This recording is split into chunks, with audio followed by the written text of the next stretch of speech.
Hello, I'm Mark Gardner, welcoming you to our third conversation, and this is Guy Shenner.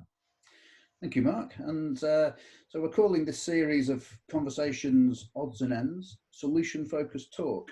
And having talked about beginnings, the first couple, we thought we'd actually talk about what is solution-focused talk, or what is solution-focused, and in today's conversation. So we're not intending to just come up with our definition of what solution-focused practice is, or the solution-focused approach. There are places to read about this, and there's in the Q&A on the homepage of my website, for example, there's a couple of paragraphs, a very short answer to the question, what is solution-focused practice? And there's also a link to a podcast of an interview with myself about what happens in a first solution-focused session. So that's one way of defining or characterising what solution-focused practice is, what happens in a session. But more than that, we're really intending to share some of our thoughts in response to the question, what is solution-focused practice? So Mark, you want to start doing some sharing? Yeah, so again, as somebody who has spent a lot of my time over the past 2 decades telling people about solution focus, introducing the ideas in what we sometimes call training courses, that's the question that we're kind of tasked to answer as a trainer. And yet, over the years, the more I've been immersed in solution focused as a trainer and as a practitioner, I think the more this question has kept on coming back to me. What is solution focused? You know, in its essence, what does it look like? How do we know we're doing it? And these are some of the, I think, we hope we find them interesting. We hope you find them interesting too. One of the kind of interesting, it's almost like a dichotomy really, is do you define solution focused in terms of techniques?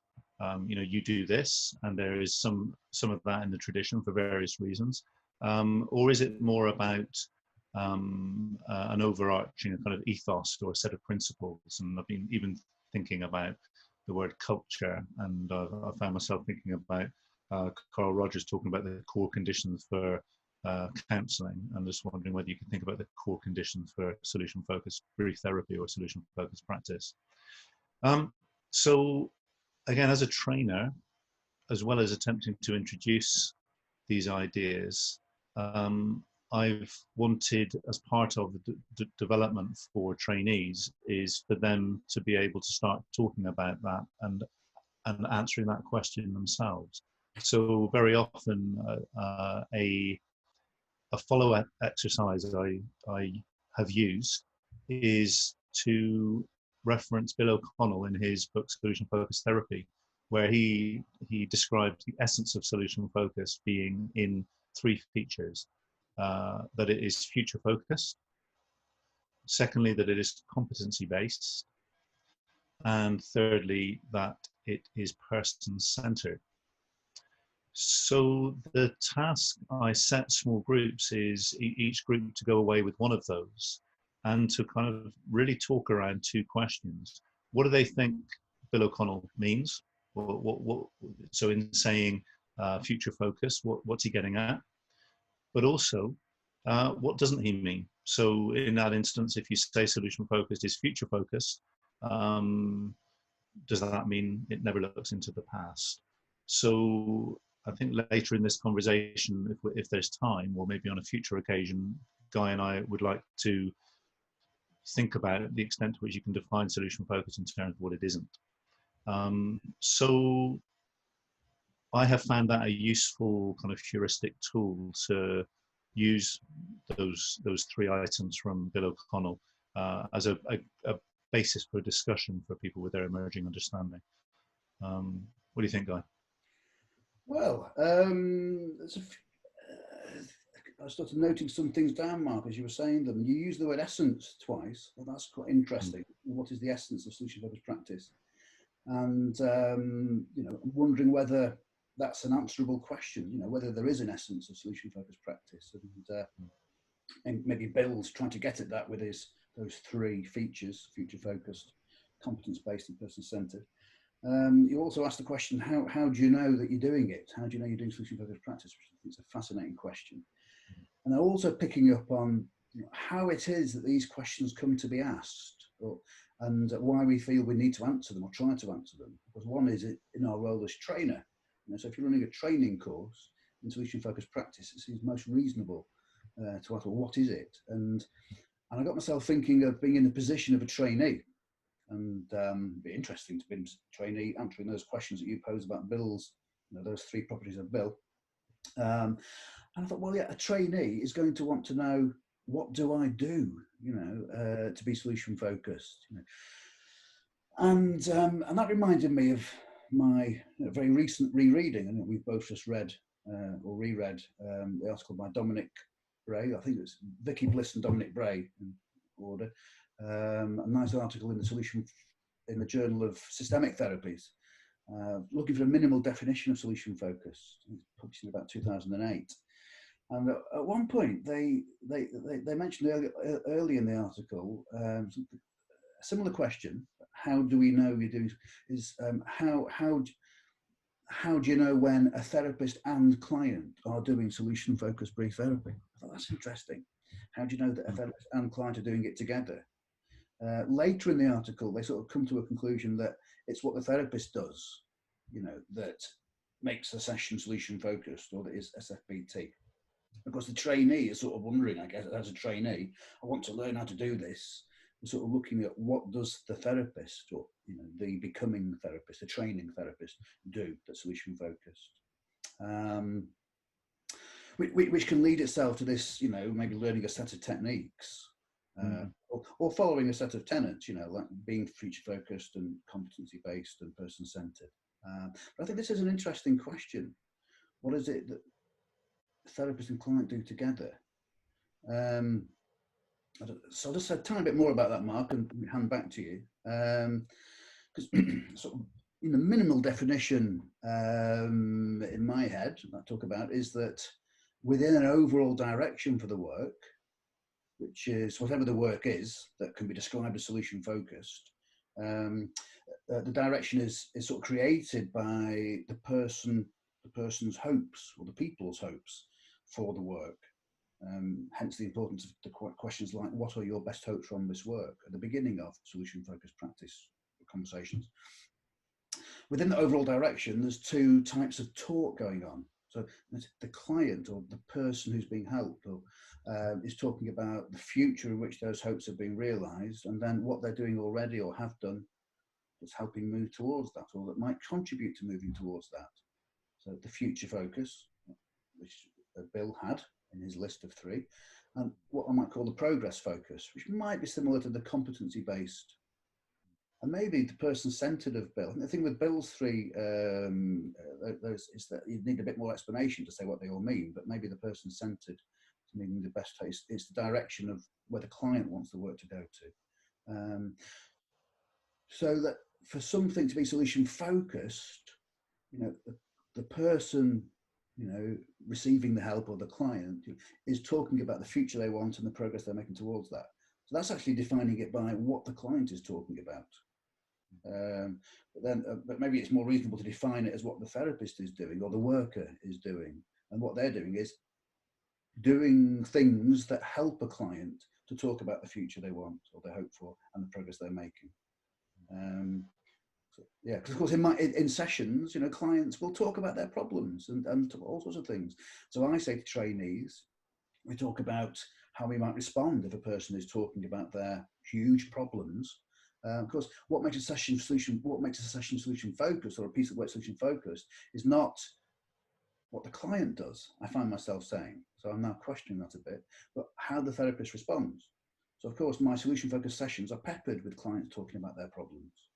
But it's how I respond that makes it solution focused. So now I guess I don't know if I'm questioning that, but it's an interesting idea. But is it what the client is doing, or the client and therapist together, what the therapist is doing, that makes something solution focused? I don't know if that responds to some of the things you were raising. Yeah, so listening to everything you said there's that point I think I made earlier on, that the more you talk about this stuff, the bigger it gets. And interestingly and usefully, I think these are worthwhile conversations. I don't think they're just sort of geeky conversations that would interest a solution focused geek. I think they're practically significant as well. One of the reasons I say that is, I guess, for the new learner in solution focus, it can be more difficult maybe to disentangle the essence of the principles on one hand and the specific techniques that are associated with it on the other. And there's a risk of it becoming a bit like a rigid orthodoxy, as Steve DeShazer says it shouldn't be. And just thinking for an example there, Vicky Bliss and Dominic Bray make a point I found very useful to look at around problem conversations. So for the new learner, one of the things that's quite dramatic very often in learning about solution focused is that we don't ask about. Quite dramatic, did you say? Or I said dramatic for the new learner. This thing that we don't ask about problems. I'd say that the significant majority of the people who I train are quite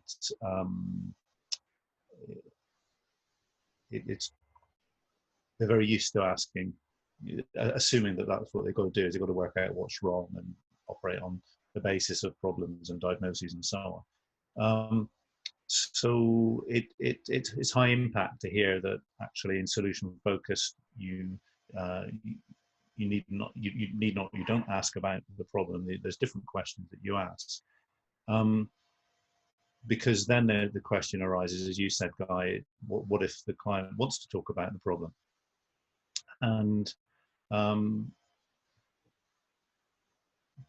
Bliss and Bray give a very good example of somebody who, as they put it, needed to talk about the problem for 3 sessions. And if we're genuine about trusting that the client knows what they need, then a good solution-focused process will rely on the client's judgment on how much they need to talk about the problem. I guess at the same time, something that characterizes SF is that, as you said, Guy, how the worker responds to the client's talk about the problem. It will be this and it won't be that. So I won't be asking questions about why do they think it's happening and what does it stop them from doing and how long has it been going on. I'm more likely to ask different sets of questions, acknowledge coping and so on. But yeah, I just thought that was a really, really nice example of what it means actually to take one of Bill O'Connell's 3 to be person-centered. Actually, it's not to be solution-forced and to actually recognize when what the client needs to do. And there's something there, isn't there, about this being a co-created process, that we're doing this together. And I agree with you that there's something about, there are 2 different roles here, and that is interesting as well.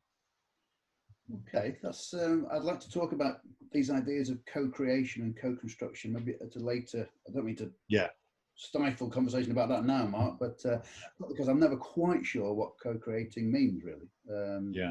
It's an interesting idea. But yeah, that's just picking up on the idea of from Vicky and Dominic's article about the example of the 3 sessions where the client talked about their problem, and what Vicky and Dominic are. It's quite comes out of the article is that they're very strong in their sort of saying we know we're doing solution focused, or we feel strongly we're doing solution focused.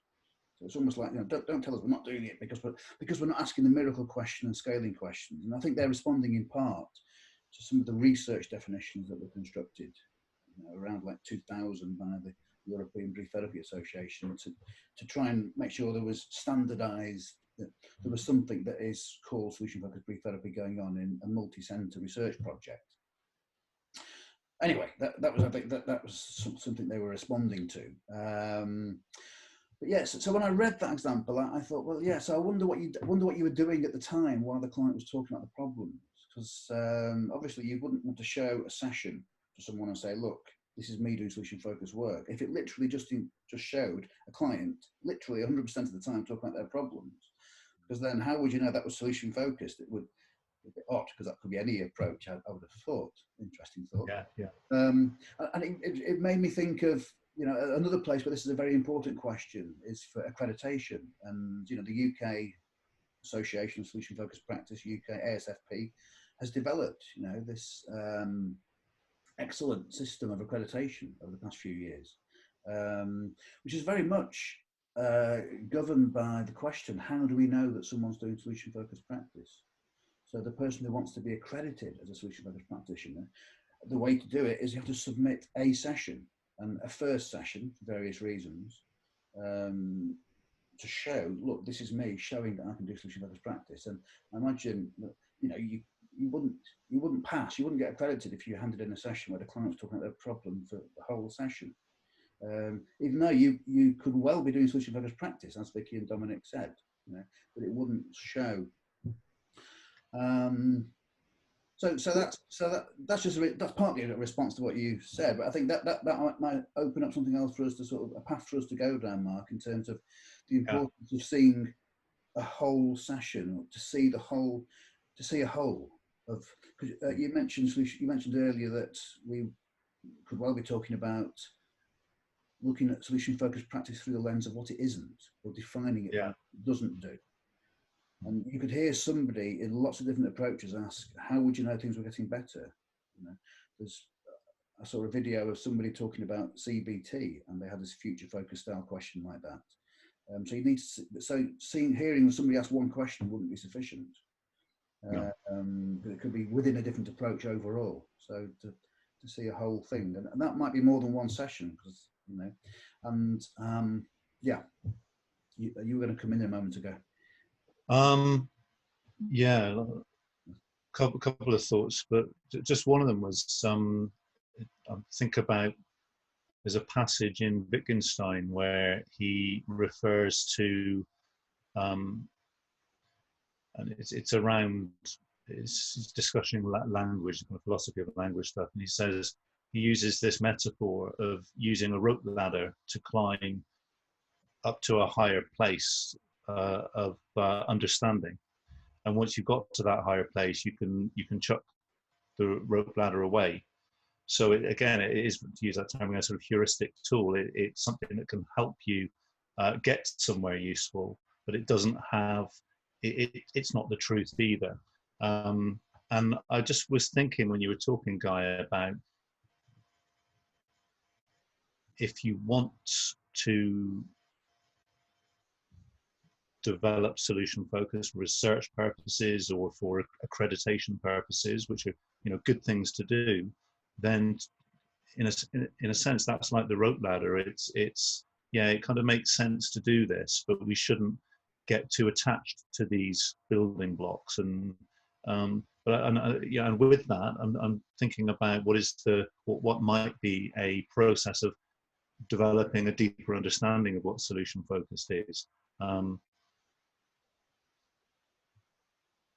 Because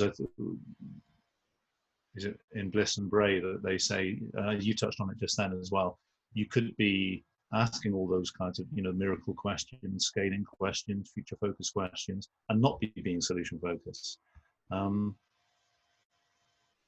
Yeah, that's that bit. Can't remember the other thing yet. But so when you mention a deeper understanding, Mike, you're sort of distinguishing between understandings of or definitions of solution focused practice for research purposes, or for accreditation purposes, or for some other purpose, or which might be what, developing your practice, or making what you do applicable to the widest range of people, maybe. What a good list! Yeah, all what you said. Yeah, yeah. But I think it's useful stuff, because to take the really good point you made earlier on about if you were submitting a session to evidence that you are a solution-focused practitioner, yes, you'd be unlikely to submit a session where the client talks about the problem the whole time. And yet, my guess would be that for Vicky Bliss and Dominic Bray, the fact that they are, I'm sure, who am I even say it, but I'm sure it's not just some internal impression they've got that they really are solution focused. I kind of bet they are. And there's something about a higher level understanding that gives you that confidence to say, yeah, if that's what needs to happen here, I'm not worried about it. I'm not thinking I suddenly need to chuck the miracle question in a forced way. I kind of know what I'm doing here, and this is what getting alongside the client on their terms means in this context. And I guess if we were to watch one of those sessions, my guess is we would see specific things that they do that we could pick out beyond just that this is what the client wants to do, that look SF. Yeah. I think I've often been confused by what people mean by techniques, and the question whether solution focused practice is to be or should be defined by a set of techniques or by something else, by a set of tenets or principles. I've always leaned towards the technique side, but that's based on my sort of understanding of what is meant by techniques. Because my understanding is that I've understood technique to be, just what the worker is doing. But I think that's not the best way of understanding it. And the reading that I've been doing and rereading for this conversation has helped me to see it a bit differently. That there's what a worker does can be pitched at a higher level than specific techniques. So, and the miracle question and scaling, I think, are what I'm just calling specific techniques. And there was an interview with a guy called Dan Short that Steve DeShazer Insoo Kimberg, published in '97, where at one point Steve says something like, it's just, I don't know whether they were asking about minimal definitions or something like that, stripping away stuff, which is what Steve DeShazer, to a large part, did to help develop solution focused. And he said it's really, solution focus is just the miracle question and scaling. But that's very techniquey sounding thing. But in a way, I translate that in my head to a slightly higher level thing that which I think I mentioned earlier. Within the overall direction towards the client's hopes, the approach consists of future talk and progress talk, or the approach consists of the worker doing whatever the worker could do to help a client communicate about the future and communicate about progress. And the miracle question and scaling are just two specific examples of a much wider range of activities that a worker could do to help future talk and progress talk to emerge or to be articulated. So I have in the past understood or defined in my head technique as being what a worker does. But I think, there's a higher level thing that what a worker does, a range of things that someone can do where techniques are specific examples of that. And I think that's really, yeah. I think that's really useful. That option of interpreting what Steve DeShazer said there as being, not sort of literally the miracle question, but that kind of bit that the therapist does about exploring and inquiring around preferred futures, and similarly for scaling about sort of progress conversations, rather than being sort of slavishly, I must ask, I must, and as Bliss and Bray say, there is a kind of confusion in, I suppose, anything that's emergent, trying to work it out. There's a kind of, it's reading Steve DeShazer and Insoo Kimberg again. They kind of say both things as well, but they also acknowledge that's, for research purposes and so on, we might need to have a bit of a list of what it looks like. You know what? I think I might have understood or misunderstood for the first time something that Chris at Brief once told me that Steve said, I think at one of his presentations. And we even inserted this to the front of the manual when we first started the diploma at Brief. And something like, as Steve DeShazer once said, he was asked, he said something like, it's all technique, and at the same time, none of it is. Okay, yeah. And I never really understood what that meant, but I don't understand what it means now. But I've got a different misunderstanding of it now than before. Yeah. So I think we're probably done for today, and my sense is that this might well merit another conversation. We said at the start that that's a possibility. That there's some big questions about what is solution focused brief therapy, and as you said, Guy, it can be interesting to explore the extent to which you can define it in terms of what it isn't. So look out, this may be a conversation that we will return to. Excellent. Okay, thank you, Mark. I look forward to that. All right, cheers. Thank you, Guy. Cheers.